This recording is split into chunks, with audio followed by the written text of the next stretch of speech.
পুরাণ বলে কলিযুগে সত্য হবে তুচ্ছ, মিথ্যা হবে মহৎ, ধর্ম থাকবে কেবল মুখে, আর অন্তরে লুকিয়ে থাকবে লোভের উল্লাস। গুরু হবে প্রতিষ্ঠা লোভী, ভক্তি হবে বিনিময়ের পণ্য, শাসকরা সাজবে প্রহসনের পোশাকে, আর প্রজারা হাঁটবে বিজ্ঞাপনের মুখ হয়ে। এই তো সেই যুগ যেখানে ধর্মের চার পায়ের তিনটি ভাঙা, তবু আয়োজনে ওঠে বিজয়ের গান। বর্ণিল আলোর নিচে চাপা পড়ে অন্নহীন প্রাণ।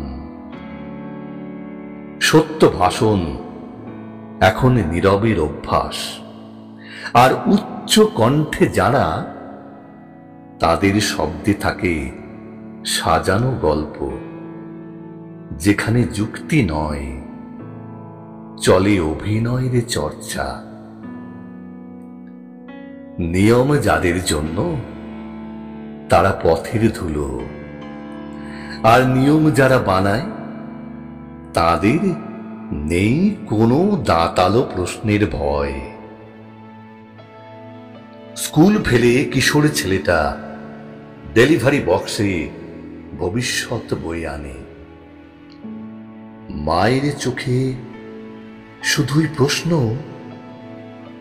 তাহলে এত পড়াশোনার মানেটা কি? মেয়েটা ফার্স্ট ক্লাস পায়, তবু পায় না সুযোগ, কারণ সেখানে লাগে পরিচয়, যোগ্যতা নয়।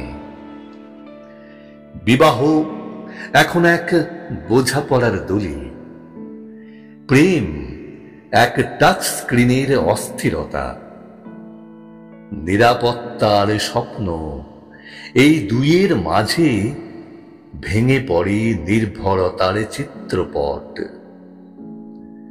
উৎসবের আলোকসজ্জায় ঢাকা পড়ে মন্দির, যে মন্দিরে ঢুকতে চায় না গরিবের পা, কারণ সেখানে ঈশ্বরের থেকেও বড় হলো নিরাপত্তার বাধা। ডিপ্রেশন এখন পাঠ্য বইয়ের বিষয় নয়, বরং নীরব রাতের সাথী। ইমোজির আড়ালে বসে থাকে কান্না, যা কেউ বুঝে না, কারণ মন আর কোনো পাঠ্য নয়। রাজনীতি আজ কৌশল, নীতির মুখোশে লুকিয়ে থাকে লোভ।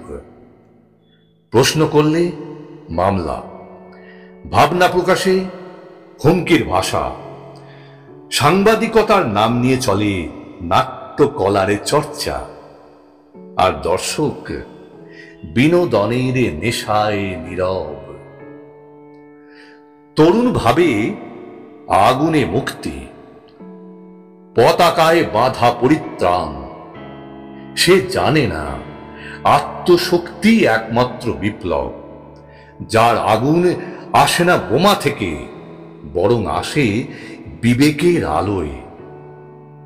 তবু এই ঘন ছায়ায়ও কেউ কেউ জ্বলে, নীরব থেকে বলে যায় সত্যের গান।